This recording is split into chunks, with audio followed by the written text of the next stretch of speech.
A lot of people seem to have written off Wes Anderson's new movies as more of the same symmetrical shots and quirky performances that can be easily imitated by AI. But I think that's a really lazy way of looking at movies, and that his new one, The Phoenician Scheme, is possibly his most ambitious yet in ways that frankly most people are just missing. I think Wes's densely layered script and compositions make it hard to fully grasp on a single viewing, leaving viewers asking questions like, what is the Phoenician scheme? What's up with those black and white scenes with God? And why the heck does Nubar do that thing with the grenade at the end? Rest assured, I'm going to answer all of those questions, but I also want to unpack what the film is really about: family, faith, art, capitalism, and death. It's asking deep philosophical questions about the existence of God, our internal moral compass, and people's natural talents for art and business, tying it all together with the idea that sincerity might just be enough. So, without wasting any more time, let Elliot and I answer all of your questions about the Phoenician scheme. The story is about Jaja Korda, a mid-century industry tycoon scrambling to finish his latest project with the help of his estranged daughter after a deep state scheming against him raises the cost of building supplies and creates a gap he must cover. At the beginning of the film, Korda is a comically evil businessman. It opens with him on his own airplane, beautiful but with empty passenger seats. The only other person in sight is an employee, highlighting his complete lack of personal connection outside of business. The plane ride is revealed to be a calculated risk that his men are forced to pay the price for, establishing just how unethical he is. He makes an unknowable choice of whether to crash into corn or soybeans with conviction. This sees one of the key ideas of the film. Let's put a pin in this for now, but remember the corn. In this moment, he faces his own death, and he sees his grandmother. I don't know you.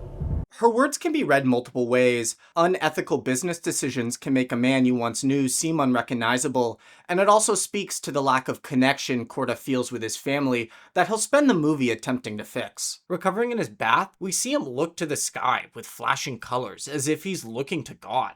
Korda's brushes with death have made him begin to reconsider his actions, and prompts him to reunite with his daughter Liesel so he can establish an heir. While Korda seems to have made an actual visit to the afterlife, the movie as a whole will leave it up to interpretation if the afterlife and God is real. We'll get back to that. Liesel meets Korda in his palatial home, once again beautiful but empty, filled not with close family and friends, but physical objects like paintings and furniture, sons he barely knows, and servants he has limited, harsh interactions with. His nails are good. Liesel is a nun, the complete opposite end of morality from Korda. Religion is her moral beacon, and whether or not Liesel needs God, or if good can come from within a person alone, will be one of the central ideas in the story. God may have something to say about that. Is he against slavery in the Bible? I'm against it. We start to see Liesel try to help Korda make more ethical decisions, but at the same time, we start to see her get more secular, moving away from religion without becoming unethical, symbolized by her new bedazzled rosary. Korda's estranged familial relationships seem linked to his own childhood with his father. The information he gives us is limited, but revealing. Did you eat dinner with your father when you were a little boy? No. The film also establishes the idea that the meaning of family goes beyond simple blood ties. Why do you adopt children? Of course, I have my boys, but the adopted ones might turn out to be better. It's here we see forces of multiple governments scheming against Korda. They raise the price of rivets and in turn the cost of the entire Phoenician scheme, creating a gap he must cover by raising money from his business partners. For those unclear what the scheme actually is, Korda is revolutionizing the electricity, water, and transportation infrastructure in Phoenicia using a never-ending supply of slave labor created from engineered famines. Alright, that was a dense introduction, but we made it through, and we're starting to see these key themes introduced of family, faith, and how we act. The first episode with Prince Farouk furthers these in a number of ways. First, we see how Korda manages to get the Sacramento Consortium to close part of the gap. After getting fucking destroyed in a game of basketball, Korda bets his remaining cash on one final shot from Farouk, despite the prince having shown a complete lack of skill in the game. Liesl prays for the shot, and Farouk comes up with his own way of shooting the basket. Each of these acts can be summed up by what Liesl says on the plane afterwards. It's not witchcraft. The phrasing of it, which I don't recall, doesn't matter. What matters is the sincerity of your devotion. That's it. I told you to remember the corn, right? It was the same thing back then. What mattered was Korda picking an option he truly believed in and going with it. It speaks to how successful artistic and business decisions are made. They aren't a science, and outcomes can't be guaranteed, even with all the predictive analytics in the world. Great art and innovations come from instinct and belief in oneself. Think of it like Wes Anderson picking between shades of a color. There's no right answer, only the one he believes in, and his track record shows his choices are usually pretty good. The same goes for great businessmen like Steve Jobs, who identify a product and strongly believe in it above all else. Like Korda bets on Farouk, directors bet on actors, and businessmen bet on employees, and many people can fill the role. Before we keep going, if you like this video, smash that like button like Korda smashing the emergency landing gear. Meanwhile, Liesl is becoming more and more secular as she flirts with men and begins drinking, but she remains a good person. This, combined with the lack of specificity in her prayer, complicates the idea that any single religion is true or necessary to be a good person. The movie instead observes that it's a helpful framework. Most religions do provide some good rules, and whether they are real or simply perceived, Korda's encounters with the afterlife spur him to be a better person. Of note, the vision he has on the plane following this episode is a dream, not a near-death encounter like the other visions in the film, furthering the idea that these experiences could be in his own head, not actually of God. In his dream, he sees himself as a failure of a husband, somebody who thought was providing for his wives, with riches that didn't actually protect them. They're all dead now. Korda holds deep regrets as a father and a husband, and he's beginning to try to change before he dies with this legacy. The episode with Marseille Bob introduces us to the Radical Freedom Militia Corps, who on the surface appear to be bad people robbing the innocent, and yet they promise objectively good outcomes for women, the children, and the poor, making them a solution to problems like Korda's engineered famines. We see that their leader, Sergio, acknowledges the previous observation that religion is helpful regardless of its truth.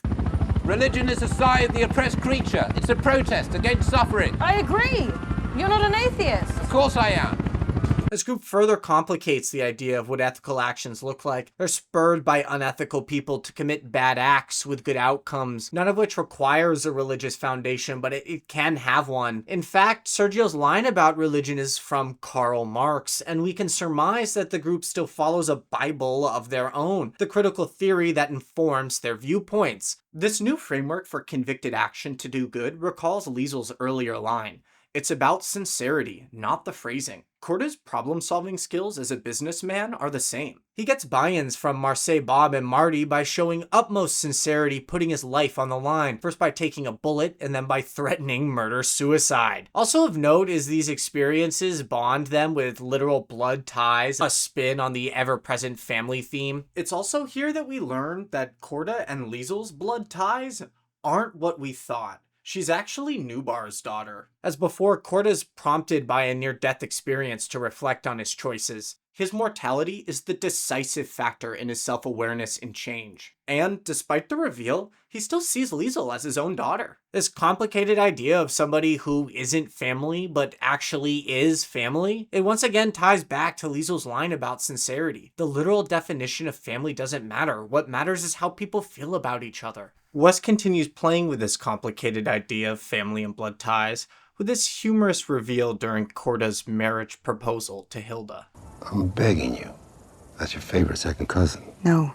Also, check out that Exodus quote on Hilda's dam. Religion is everywhere in this movie. The physics of a dam standing firm until it doesn't also align eerily well with this earlier line from Korda. Also, a new motto: break, but don't bend.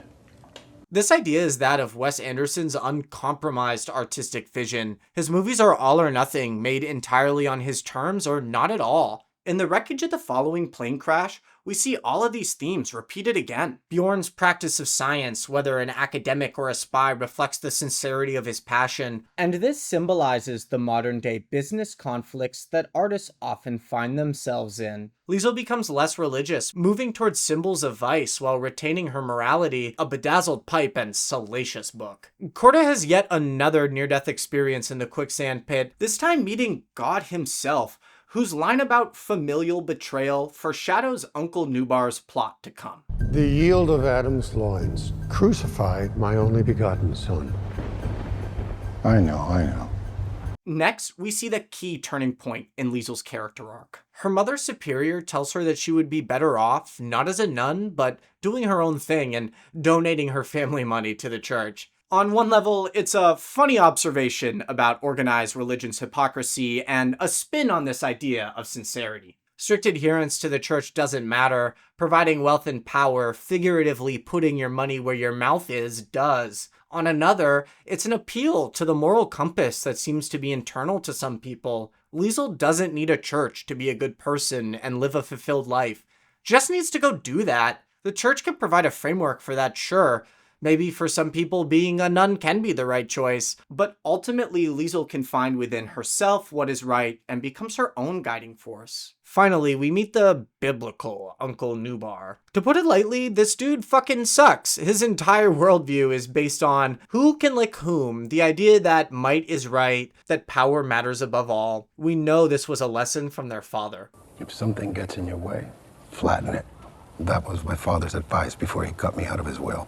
This philosophy challenges the idea that Liesel's moral compass is inherent to humans. History shows that as simple fact. This idea of power has long been used to justify and whitewash atrocities. It's the driving force behind his assassination attempts on Corda, and it's the same lack of morality that Corda has been moving away from. We see Corda has truly become a better person, demonstrating sincerity by closing the gap himself with his current and future wealth, in an act that parallels what creatives like Francis Ford Coppola have done with One from the Heart and Megalopolis. This idea of sincerity connects all the major themes of the movie: family, art, business, and ethics. The explosive finale has Nubar with the grenade pin pulled, facing a near-death reckoning as Corda has done multiple times throughout the film. In this moment, he remembers the artifacts from Liesel's shoebox, the physical evidence that he and Corda and Liesel are family. He simply cannot kill his half-brother and daughter and takes his own life instead.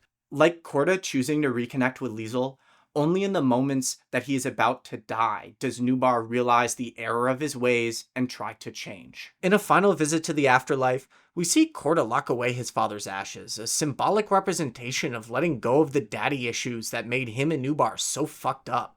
Liesel also has an incredibly revealing line. When I pray, no one answers. I only pretend he does. Then I do whatever I think God probably would have suggested. Usually it's obvious.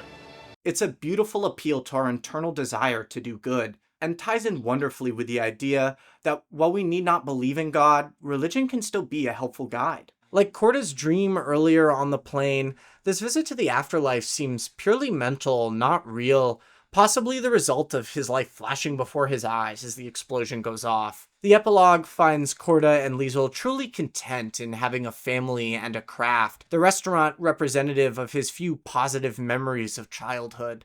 I was allowed to dine with the household staff once a week. They pretended to love me. What choice did they have? To this day, I'm a very good cook and dishwasher. Liesel's waitress outfit has much black added to what was previously her white nun costume, symbolizing how she's moved away from religion without losing her morals.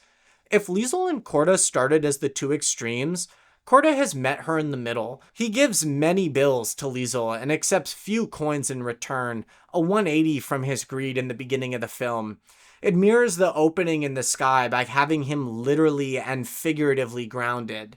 He's fulfilled by devotion to his work and people, not by chasing money and power, bringing the ideas of a moral compass and the intrinsic desire and ability to make art full circle.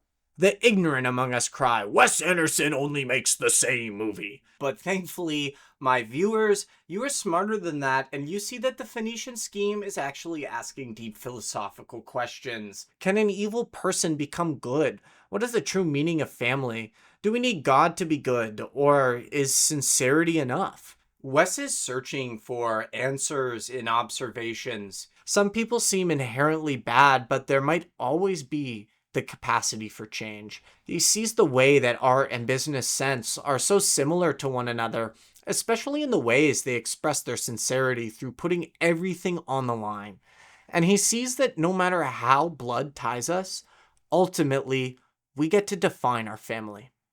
If you like that deep dive, like this video, subscribe to the channel if you want to see more movies getting analyzed like this. If you think I'm reading way too much into this, I would love to hear you defend that viewpoint. Please leave a comment.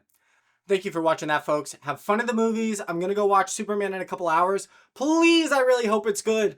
My review of it is going to be right here, actually, because I'm definitely going to finish that before this goes up. So why don't you check out my review of it? Yeah, we'll see if I'm disappointed or not. Peace.